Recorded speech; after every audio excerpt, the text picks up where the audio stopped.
1/3/2023 ನಮ್ಮ ಕರ್ನಾಟಕ ಸರ್ಕಾರ cochlear implant ಕಾರ್ಯಕ್ರಮ ಮಾಡಬೇಕು ಅಂತಂದಾಗ ನಮ್ಮ ಶಿವಮೊಗ್ಗ ವೈದ್ಯಕೀಯ ವಿಜ್ಞಾನ ಸಂಸ್ಥೆ ಆಯ್ಕೆ ಮಾಡಿಕೊಂಡು ಆಗಿನ ಮುಖ್ಯಸ್ಥರಂತ ಪ್ರೊಫೆಸರ್ ಗಂಗಾಧರ್ ಅವರ ನೇತೃತ್ವದಲ್ಲಿ ನಮ್ಮ ಡಿಪಾರ್ಟ್ಮೆಂಟ್ ಕಾಕ್ಲಿಯರ್ ಇಂಪ್ಲಾಂಟ್ ಸರ್ಜರಿಗೆ ಬೇಕಾಗಿರುವಂತ ನರ್ವ್ ಮಾನಿಟರ್ ಇರ್ಬೋದು, ಮೈಕ್ರೋಸ್ಕೋಪ್ ಇರ್ಬೋದು ಮತ್ತು ಇತ್ಯಾದಿಗಳನ್ನ ಒದಗಿಸಿಕೊಳ್ಳೋದಕ್ಕೆ ಸರ್ಕಾರದಿಂದ ಎಲ್ಲ ಪ್ರಯತ್ನ ಪಟ್ಟು ನಮ್ಮ ಸಂಸ್ಥೆ ನಿರ್ದೇಶಕರ ಸಹಕಾರದೊಂದಿಗೆ ನಮ್ಮ ಕಾಕ್ಲಿಯರ್ ಇಂಪ್ಲಾಂಟ್ ಕಾರ್ಯಕ್ರಮ ಪ್ರಾರಂಭ ಆಯಿತು. 1/3/2023 ಮೊದಲನೆಯ ಕಾಕ್ಲಿಯರ್ ಇಂಪ್ಲಾಂಟ್ ಕಾರ್ಯಕ್ರಮ ಪ್ರಾರಂಭ ಮಾಡಿದೆ. ಅವಾಗ ಕಾಕ್ಲಿಯರ್ ಇಂಪ್ಲಾಂಟ್ ಸರ್ಜನ್ ಆಗಿ ನಾನು ಅವತ್ತು ಶಿವಮೊಗ್ಗ, ದಾವಣಗೆರೆ, ಚಿತ್ರದುರ್ಗ, ಚಿಕ್ಕಮಗಳೂರು ಈ 4 ಡಿಸ್ಟ್ರಿಕ್ಟಿಗೆ ನಾನು ಕೋಆರ್ಡಿನೇಟರ್ ಆಗಿ, ಅಂದ್ರೆ ಸರ್ಕಾರ ಏನ್ ಮಾಡ್ತು ಅಂತಂದ್ರೆ ಅವಾಗ ಎಲ್ಲ ಗೌರ್ಮೆಂಟ್ ಕಾಲೇಜಲ್ಲಿ ಒಂದು 4 ಡಿಸ್ಟ್ರಿಕ್ಟ್ ಅನ್ನ ಚೂಸ್ ಮಾಡಿ ನೋಡಲ್ ಆಫೀಸರ್ ಅಂತ ಮಾಡಿ. ಸೊ ಅದೇ ತರ ನಾನು ಶಿವಮೊಗ್ಗ, ದಾವಣಗೆರೆ, ಚಿತ್ರದುರ್ಗ ಮತ್ತೆ ಚಿಕ್ಕಮಗಳೂರು ಈ ಭಾಗದಲ್ಲಿರುವಂತ ಎಲ್ಲಾ ಮಕ್ಕಳುಗಳು ಶಿವಮೊಗ್ಗಕ್ಕೆ ರೆಫರಲ್ ಮಾಡಿ ಶಿವಮೊಗ್ಗದಲ್ಲಿ ಸರ್ಜರಿ ಮಾಡುವಂತ ವ್ಯವಸ್ಥೆ ನಾವು ಪ್ರಾರಂಭ ಮಾಡಿದ್ವಿ. ತದನಂತರ ನಮ್ಗೆ ಹೇಳಿದೆ ನಮಗೆ ಮೆಂಟರ್ಶಿಪ್ ಬೇಕು ಅಂತಂದ್ರೆ, ಯಾಕೆಂದ್ರೆ ಇದು ತುಂಬಾ ಕಾಂಪ್ಲಿಕೇಟೆಡ್ ಸರ್ಜರಿ ಆದ ನಂತರ ರಿಹ್ಯಾಬಿಲಿಟೇಷನ್ಗೂ ಬೇಕು. ನಮ್ಮ ಸಂಸ್ಥೆ ಸುಸಜ್ಜಿತವಾದ ಆಡಿಯಾಲಜಿ ಡಿಪಾರ್ಟ್ಮೆಂಟ್ ಇದೆ, ಅದನ್ನ ನೇತೃತ್ವ ವಹಿಸುವಂತ ಶ್ರೀಯುತ ಗೀತೇಶ್ ಅವರು ಈ ಸತತವಾಗಿ 25 ಮಕ್ಕಳಿಗೆ ತುಂಬಾ ಫಾಲೋ ಅಪ್ ಮಾಡಿ ಸರ್ಜರಿ ಆದ ನಂತರ ಸ್ಪೀಚ್ ಥೆರಪಿ ಕೊಡುವಂಥದ್ದನ್ನ ವ್ಯವಸ್ಥೆ ಅವ್ರು ಮಾಡ್ತಾರೆ. ಈಗಾಗಲೇ ಕರ್ನಾಟಕ ಸರ್ಕಾರದ ಆರೋಗ್ಯ ಮತ್ತು ಕುಟುಂಬ ಕಲ್ಯಾಣ ಇಲಾಖೆ ಅಂಡರ್ ಬರುವಂಥದ್ದು. ಈ ಇಲಾಖೆಯಲ್ಲಿ ಮೊದಲ ಗೈಡ್ಲೈನ್ಸ್ ಏನಿತ್ತು ಅಂದ್ರೆ 6 ವರ್ಷದ ಮಕ್ಕಳಿಗೆ ಸರ್ಜರಿ ಮಾಡಬೇಕು. 6 ವರ್ಷದ ಒಳಗೆ ಬಂದಾಗ ಹೇಗೆ ಅದು ಇಂಪ್ರೂವ್ಮೆಂಟ್ ಆಗ್ತಿಲ್ಲ, ಸ್ವಲ್ಪ ಅದ್ರ ಬಗ್ಗೆ ಇನ್ನೂ ಚೆನ್ನಾಗಿ ಆಗ್ಬೇಕು, ಮಕ್ಕಳಿಗೆ ಬೇಗ ಐಡೆಂಟಿಫೈ ಮಾಡಬೇಕು ಅಂದಾಗ ಆ ಗೈಡ್ಲೈನ್ಸ್ ಈಗ ಲೆಸ್ ದೆನ್ 2 years ನಾವು ಇವತ್ತು ಪತ್ರಿಕಾಗೋಷ್ಠಿ ಮೂಲಕ ಇಡೀ ಕರ್ನಾಟಕ ಸಾರ್ವಜನಿಕರಿಗೆ ಮಾಹಿತಿ ಏನಪ್ಪಾ ಅಂತಂದ್ರೆ ನಮ್ಮ ಹುಟ್ಟು ಕಿವುಡುತ್ತಾರೆ. ಈಗಾಗಲೇ ನೋಡಿದಿರ ಇಶಾನಿ ಬರ್ಡ್ ಎಷ್ಟು ಚೆನ್ನಾಗಿ ಹಾಡಿದೆ. ಹಾಗೆ ಇಡೀ ಕರ್ನಾಟಕದಲ್ಲಿ ಕಾಕ್ಲಿಯರ್ ಇಂಪ್ಲಾಂಟ್ ಸರ್ಜರಿ ಬರೀ ಒಂದೇ ಕಿವಿ ಅಲ್ಲ, ನಮ್ಮ ಪಕ್ಕದಲ್ಲಿ ಕೂತಿರುವಂತ ಶಂಕರ್ ಮೆಡಿಕಲ್ ಸರ್ ಒಂದೇ ದಿವಸ 2 ಕಿವಿಗೂ ಮಾಡಿದ್ದಾರೆ. ಅಂದ್ರೆ ಇದು ಹೊರಗಡೆ ಮಾಡಿದಾಗ ಒಂದು ಕಿವಿಗೆ 15-20 ಲಕ್ಷ ಆದ್ರೆ ಕರ್ನಾಟಕ ಸರ್ಕಾರ APL ಇರಲಿ BPL ಇರಲಿ 7 ಲಕ್ಷ ಒಂದೊಂದು ಪೇಷಂಟ್ಗೆ ಕೊಡ್ತಾರೆ. ಒಂದೊಂದು ಪೇಷಂಟ್ಗೆ 7 ಲಕ್ಷ ಕೊಡ್ತಾರೆ ಅಂತಂದ್ರೆ ಇದೊಂದು ಅದ್ಭುತವಾದ ಯೋಜನೆ. ಮತ್ತೆ ನಮ್ಮ ಮೆಡಿಕಲ್ ಫೀಲ್ಡ್ ಅಲ್ಲಿ ಮೋಸ್ಟ್ಲಿ ಕಾಸ್ಟ್ಲಿಯೆಸ್ಟ್ ಸರ್ಜರಿ ಅಂತಂದ್ರೆ ಈಗಿನ ಇದರಲ್ಲಿ ಆಯುಷ್ಮಾನ್ ಭಾರತ ಅಡಿಯಲ್ಲಿ ಮೋಸ್ಟ್ಲಿ ಕಾಕ್ಲಿಯರ್ ಇಂಪ್ಲಾಂಟ್ ಹೊಂದಿದೆ. ಸೊ ಹೀಗೆ ಸರ್ಕಾರ ಎಲ್ಲಾ ಮಕ್ಕಳಿಗೆ APL ಇರಲಿ BPL ಇರಲಿ ಲೆಸ್ ದೆನ್ 2 years ಮಕ್ಕಳಿಗೆ ಏನಾಗುತ್ತೆ ಅಂದ್ರೆ ಪೆರಿಫೆರಿನಲ್ಲಿ ಈಗಾಗಲೇ ನಮ್ಮ ಕೆಳ ಹಂತದ ವರ್ಗದಂತ ಆಶಾ ವರ್ಕರ್ಸ್ ಇರ್ಬೋದು, CSC ಇರ್ಬೋದು, PSC ಇರ್ಬೋದು, ಎಲ್ಲಾ ಕಡೆಗೂ OA ಮಿಷನ್ ಕೊಟ್ಬಿಟ್ಟು ಅದನ್ನ ಐಡೆಂಟಿಫೈ ಮಾಡಿ ಅವರು ಮತ್ತೆ ಈ ತರ ರೆಫರಲ್ ಹಾಸ್ಪಿಟಲ್ ಬರಬೇಕು ಅನ್ನೋದನ್ನ ಮಾಡಿ. ಆದ್ರೂ ಸಹ ನಾವಿಷ್ಟು ಜನ ಮಕ್ಕಳು ಇಲ್ಲಿ ಹುಡ್ತಾ ಇದ್ರು ಸಹ, ಇಷ್ಟು ಕಿವುಡುತನ ಇದ್ರು ಸಹ ನಾವು ನೋಡ್ತೀವಿ 3 ವರ್ಷ ಆದ್ಮೇಲೆ ಬರ್ತಾರೆ, 4 ವರ್ಷ ಆದ್ಮೇಲೆ ಬರ್ತಾರೆ. ನಮಗೊಂದು ಪದ್ಧತಿ ಏನಪ್ಪಾ ಅಂತಂದ್ರೆ ಮನೇಲಿ ಮಕ್ಕಳು ಮಾತಾಡ್ತಿಲ್ಲ ಅಂತಂದಾಗ ನಿಧಾನಕ್ಕೆ ಮಾತಾಡ್ತಾರೆ, ನಮ್ಮ ಅಣ್ಣನ ಮಕ್ಕಳು ಲೇಟಾಗಿ ಮಾತಾಡ್ತಾರೆ. ಹಾಗೆ ಹೇಳ್ಕೊಂಡು ಕಾಲ ತಲುಪುತ್ತೆ. ಯಾವಾಗ ಕಾಕ್ಲಿಯರ್ ಇಂಪ್ಲಾಂಟ್ ಸರ್ಜರಿ ಲೇಟ್ ಮಾಡಿದಷ್ಟು ಅದಕ್ಕೆ ನ್ಯೂರಲ್ ಪ್ಲಾಸ್ಟಿಸಿಟಿ ಇರುತ್ತೆ. ಅದು ಕಾಕ್ಲಿಯರ್ ಇಂಪ್ಲಾಂಟ್ ಸರ್ಜರಿ ಮಾಡೋಕ್ಕಿಂತ ಮುಂಚೆ ನಮ್ಮ ಮಗುನ ಸ್ಕ್ರೀನಿಂಗ್ ಮಾಡಿ ಅವ್ರಿಗೆ ಯಾವುದೇ ತರ ತೊಂದರೆ ಇಲ್ಲ ಅಂದಮೇಲೆ ಅವರಿಗೆ ಹೀರಿಂಗ್ ಏಡನ್ನ 3 months ಅಳವಡಿಸಿ ಮತ್ತೆ ಈಗಾಗಲೇ ನಾನು ಮಾಹಿತಿಗಳನ್ನೆಲ್ಲ ಕೊಟ್ಟಿದ್ದೀನಿ, ಕ್ಲೀನಾಗಿ ಕೊಟ್ಟಿದ್ದೀನಿ ಯಾವ ತರ ಏನ್ ಮಾಡ್ಬೇಕು ಅಂತ. ಅದನ್ನೆಲ್ಲ ಮಾಡಿದ ನಂತರ ಅದೇ 2 ವರ್ಷದೊಳಗೆ ಇದ್ರೆ ಕರ್ನಾಟಕ ಸರ್ಕಾರದಲ್ಲಿ ನಾವು ಅಪ್ಲೋಡ್ ಮಾಡಿದಾಗ ಸಾಸ್ಟಿಗೆ ಅಪ್ಲೋಡ್ ಮಾಡಿದಾಗ ಇಮಿಡಿಯೇಟ್ ಆಗಿ ನಮ್ಗೆ ಅಪ್ರೂವಲ್ ಕೊಡ್ತಾರೆ, ನಾವು ಸರ್ಜರಿ ಮಾಡೋಕೆ ಅನುಕೂಲ ಆಗುತ್ತೆ. ಅದೇ ಮಕ್ಕಳು 2 ವರ್ಷ ಏನೋ ದಾಟ್ಕೊಡ್ತು ಅಂತಂದ್ರೆ 3 ವರ್ಷದೊಳಗೆ ಇದ್ರೆ ಅಂದ್ರೆ ಅದಕ್ಕೊಂದು ಕಮಿಟಿ ರಚನೆ ಮಾಡಿದ್ದಾರೆ. ಆ ಕಮಿಟಿನಲ್ಲಿ ಇವೆಲ್ಲ ಮತ್ತೆ ಸವಿವರಾಗಿ IQ ಇಂದ ಹಿಡಿದು ಅವ್ರ ಹೀರಿಂಗ್ ಇದ್ರ ಬಗ್ಗೆ ಹಿಡಿದು ಫಾಲೋ ಅಪ್ ಹಿಡಿದು ಅದಾದ್ಮೇಲೆ ನಮಗೆ ಅಪ್ರೂವಲ್ ಕೊಡ್ತೀವಿ. ಈಗ ಮಾಡಿದಂತ ಮಗು 2 ವರ್ಷ 6 ತಿಂಗಳು. ಆದ್ರೆ ನಾವು ಸತತ ಪ್ರಯತ್ನದಿಂದ ಕಮಿಟಿಲಿ ಎಲ್ಲ ಪ್ರೆಸೆಂಟ್ ಮಾಡಿ ಈ ಮಗುಗೆ ಅಪ್ರೂವಲ್ ಕೊಡಿಸಲು ನಾವು ಯಶಸ್ವಿಯಾಗಿ ಅದನ್ನು ಸರ್ಜರಿ ಇವತ್ತು 25ನೇ ಸರ್ಜರಿ ಮಾಡಲು ಯಶಸ್ವಿ ಆಗಿದೆ. ತಮ್ಮ ಪತ್ರಿಕಾ ಮಿತ್ರದ ಮೂಲಕ ಏನಪ್ಪಾ ಅಂತಂದ್ರೆ ನಮ್ಮ ಈಗಾಗಲೇ 3ನೇ ತಾರೀಕು ವರ್ಲ್ಡ್ ಹೀಲಿಂಗ್ ಡೇ ನಾವು ಆಚರಿಸಿದ್ವಿ. ನಾವು ಎವ್ರಿ ಟೈಮ್ ನಾವು ಆಚರಿಸ್ತೀವಿ. ಆದ್ರೆ ಗ್ರಾಮಾಂತರ ಪ್ರದೇಶದಲ್ಲಿರುವಂತ ಮಕ್ಕಳುಗಳಿಗೆ ಇದು ಎಷ್ಟು ಅನುಕೂಲ ಆಗ್ಬೇಕು ಅಂತಂದ್ರೆ, ಯಾವಾಗ ಹುಟ್ಟಿದ ಮಗು ನಮ್ಗೆ ಕಿವಿ ಕೇಳಿಸಲ್ಲ ಅಂತ ಯಾವಾಗ ಅನ್ಸತ್ತೆ, ನಮಗಿರ್ಲಿ, ನಮ್ಮ ಮನೆಯಲ್ಲಿರ್ಲಿ ಅಥವಾ ಅಕ್ಕಪಕ್ಕದ ಮನೆಯಲ್ಲಿರ್ಲಿ, ಈ ಒಂದು ಯೋಜನೆಯಿಂದ, ಸರ್ಕಾರದ ಅದ್ಭುತ ಯೋಜನೆಯಿಂದ ಗ್ರಾಮಾಂತರ ಎಲ್ಲಾ ತರದ ಮಕ್ಕಳುಗಳಿಗೆ ಇಲ್ಲಿ ಯಾವ APL ಅವ್ರಿಗೆ ಕೊಡಬೇಕು, BPL ಕೊಡಬಾರ್ದು, APL ಅಥವಾ ಏನೂ ಇಲ್ಲ, ಅವ್ರು ಲೆಸ್ ದೆನ್ 2 years ಇದ್ರೆ ಸಹ ಈ ಯೋಜನೆಯಲ್ಲಿ ಫ್ರೀ ಆಗಿ ಸರ್ಜರಿ ಆಗ್ತಾ ಇದೆ. 7.5 ಲಕ್ಷದ ಯೋಜನೆ ಇದು ಮಕ್ಕಳಿಗೆ ತಲುಪಿಸುವಂತ ಯೋಜನೆ ಕರ್ನಾಟಕ ಸರ್ಕಾರ ಮಾಡ್ತಾ ಇದೆ. ಇದು ನಮ್ಮ ಸಂಸ್ಥೆಯಲ್ಲಿ ನಮ್ಮ ನಿರ್ದೇಶಕರು, ನಮ್ಮ ವೈದ್ಯಕೀಯ ಅಧೀಕ್ಷಕರು, ನಮ್ಮೆಲ್ಲ ಆಡಳಿತ ಮಂಡಳಿಯವರೆಲ್ಲರೂ ಇದಕ್ಕೆ ಸಹಕಾರದಿಂದ ಇವತ್ತು 25ನೇ ಸರ್ಜರಿ ಮಾಡಿದೀವಿ. ಈ ಸಂಭ್ರಮಾಚರಣೆ ನಾವು ಮಗುವಿನ ಪ್ರಾರಂಭ ಮಾಡಿದ್ವಿ. ಉದ್ದೇಶ ಇಷ್ಟೇ, ಮೆಗಾನ್ ಆಸ್ಪತ್ರೆಯಲ್ಲಿ ಈ ತರ ಒಂದು ಸರ್ಜರಿ ಆಗ್ತಾ ಇದೆ.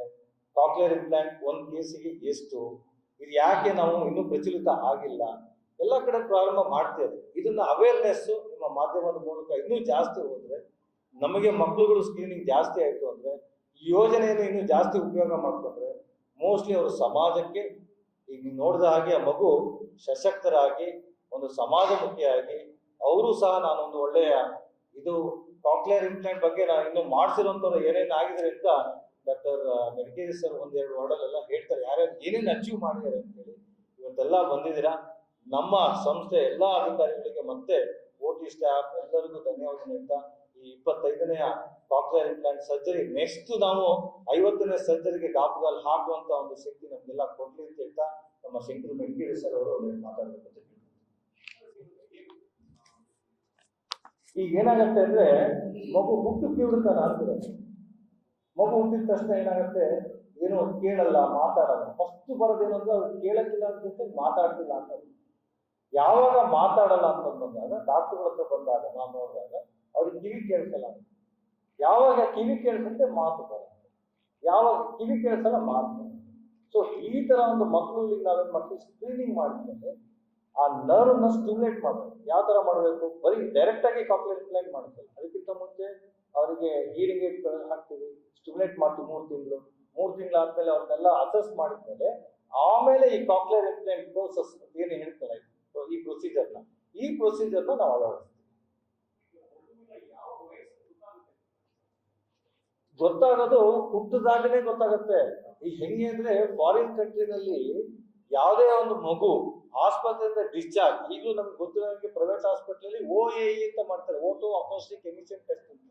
ಆ ಟೆಸ್ಟ್ ಮಾಡಿ ಆ ಕಾರ್ಡ್ ನ ಕೊಟ್ಟು ಮನೆಗೆ ಡಿಸ್ಚಾರ್ಜ್ ಕಳಿಸ್ತಾರೆ. ಅಂದ್ರೆ before discharge you have to identify ಅಂತೀವಿ. ಅದನ್ನ ಎಲ್ಲಾ ಕಡೆಗೂ ಮಾಡ್ತಿದ್ವಿ, ನಾವು ಮಾಡ್ತೀವಿ. ಆದ್ರೆ ಅದು 1 month ಏನೋ ಸ್ವಲ್ಪ ಎರರ್ ಆಗಿರುತ್ತೆ ಅಥವಾ ಏನೋ ತೊಂದರೆ, ಅದು ಮತ್ತೆ 3 months ಬಿಟ್ಟು ಬರಬೇಕು. ಈ ಫಾಲೋ ಅಪ್ ಇದೆಯಲ್ಲ, ಫ್ರೀಕ್ವೆಂಟ್ ಫಾಲೋ, ಇದಕ್ಕೆ ಕೋಆಪರೇಷನ್ ಪೇರೆಂಟ್ಸ್ ಇಂದನೂ ಬರಬೇಕು, ಮತ್ತೆ ಅಲ್ಲಿಂದ ಇರುವಂತ ಆಶಾ ವರ್ಕರ್ಸ್ ಬರಬೇಕು.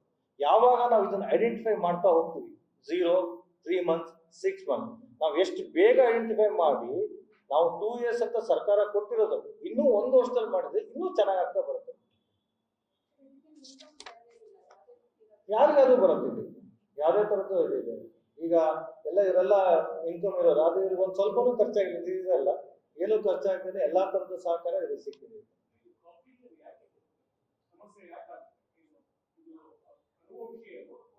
It is one of the reason.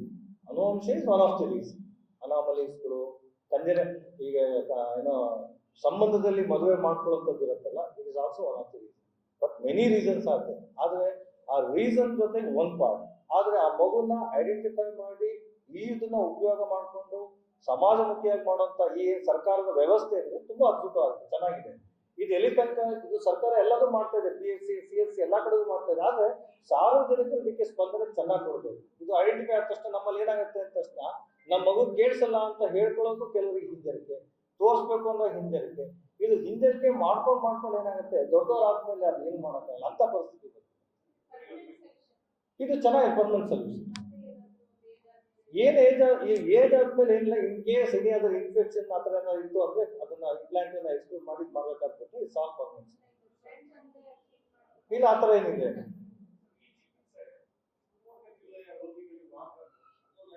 ಈ ಕರ್ನಾಟಕ ಶ್ರವಣ ಸಂಜೀವಿನಿ ಏನಿದೆಯಲ್ಲ, ಇದು ಕರ್ನಾಟಕಕ್ಕೆ ಸೀಮಿತ. ಮೊದಲನೇದಾಗಿ ಒಂದು ಈ ಮೆಗಾನಲ್ಲಿ ಈಗ ನೋಡಲ್ ಅಂತ ಏನ್ ಹೇಳಿದ್ರಲ್ಲ, ಇದಕ್ಕೆ ಒಂದು ಡಿಸ್ಟ್ರಿಕ್ಟ್ ಕಮಿಟಿ ಅಂತ ಇರುತ್ತೆ, ನಮ್ಮ ಕಮಿಟಿ ಅಂತ ಇರುತ್ತೆ. ಇದಕ್ಕೆ ಶಿವಮೊಗ್ಗ, ದಾವಣಗೆರೆ, ಚಿಕ್ಕಮಗಳೂರು, ಚಿತ್ರದುರ್ಗ ಈ ಮಕ್ಕಳುಗಳು ನಮ್ಮ ಕಮಿಟಿಗೆ ಬರ್ತಾರೆ.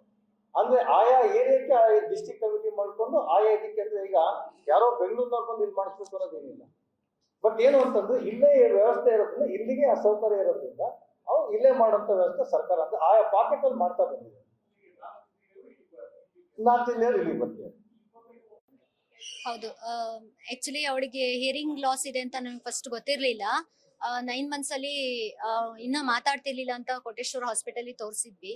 ಬಟ್ ಅಲ್ಲಿ ಇಲ್ಲ, ಲೇಟ್ ಆಗಿ ಬರುತ್ತೆ ಮಾತು, ನೀವೇನ್ ತಲೆ ಕೆಡ್ಸ್ಕೊಬೇಡಿ, 3 years ವರೆಗೂ ವೇಟ್ ಮಾಡ್ಬೋದು ಅಂತ ಸ್ವಲ್ಪ ಡಾಕ್ಟರ್ ಇಂದಾನೆ ಮಿಸ್ಗೈಡ್ ಆಗೋಯ್ತು. ಆದ್ರೂ 1.5 year ಆದ್ರೂ ಮಾತಾಡಿಲ್ಲ ಅಂತ. ಆಮೇಲೆ ಮತ್ತೆ ಇಲ್ಲಿ ಶ್ರವಣ ಕೇಂದ್ರಕ್ಕೆ ಬಂದು ಚೆಕ್ ಮಾಡಿಸಿದ್ವಿ. ಇಲ್ಲ, ಅವಳಿಗೆ ಹಿಯರಿಂಗ್ ಪ್ರಾಬ್ಲಮ್ ಇದೆ, ಅವಳಿಗೆ ಕೇಳಿಸ್ತಿಲ್ಲ, ಅದಕ್ಕೋಸ್ಕರ ಮಾತಾಡ್ತಿಲ್ಲ ಅಂತ ಹೇಳಿದ್ರು. ಮೈಸೂರಲ್ಲಿ ಥೆರಪಿ ಕೊಡ್ತಾರೆ, ಹಿಯರಿಂಗ್ ಏಡ್ ಹಾಕಿ ಅವಳಿಗೆ ಥೆರಪಿ ಕೊಡ್ಸ್ಬೋದು ಅಂದ್ರು.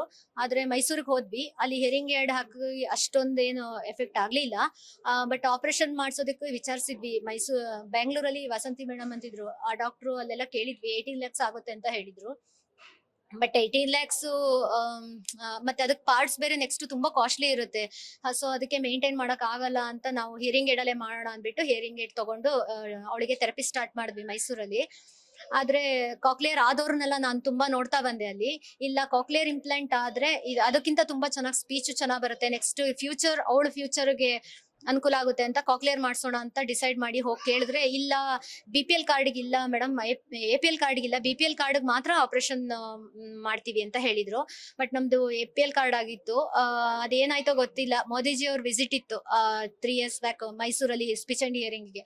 ಅವ್ರು ಬಂದು ಹೋದ್ಮೇಲೆ ಇಲ್ಲ, ಇನ್ಸ್ಟ್ರಕ್ಷನ್ ಆಗಿದೆ, ಎಲ್ಲ ಸೆಂಟ್ರಲ್ ಗವರ್ಮೆಂಟ್ ಇಂದಾನೆ ಇದಾಗಿದೆ, ನೀವು ಎಲ್ಲಾರ್ಗೂ ಬಿಲೋ 5 years ಇರೋರಿಗೆ ಎಲ್ಲಾರ್ಗೂ ಆಪರೇಷನ್ ಮಾಡ್ಬೋದು ಅಂತ ಬಂದಿದೆ, ನೀವು ಅಪ್ಲೈ ಮಾಡಿ ಅಂದ್ರು.